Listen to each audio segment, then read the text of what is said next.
আগামী 21 তারিখ পরীক্ষা হবে।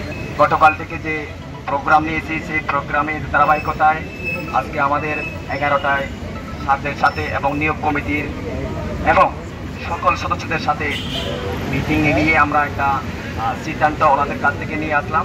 সেই মূল সিদ্ধান্ত যেটা হচ্ছে আগামী 21 তারিখ পরীক্ষা হবে। 21 তারিখ পরীক্ষা হবে। এই পরীক্ষা নেওয়ার জন্য সাথে সাথে আমরা যে বিষয়গুলো নিয়ে আলোচনা করছিলাম এবং যে বিষয়গুলো ওনারা যে ইস্যুগুলো আমরা ওনাদের থেকে পেয়েছি সেগুলো আমি ছোট ছোট পয়েন্ট আকারে বলি। এই নিয়োগ নিয়ে হাইকোর্টে রিট হয়েছিল, হাইকোর্টের রিটও আপাতত ফয়সালা হয়ে গেছে। এরপর পরিষদের উদ্যোগ নেওয়া হয়েছিল এই পরীক্ষা নেওয়ার জন্য, আমরা সেই পরিষদের উদ্যোগকে স্বাগত জানাই। সকল প্রতিষ্ঠান এই নিয়োগ প্রক্রিয়া সম্পন্ন করতে চায়।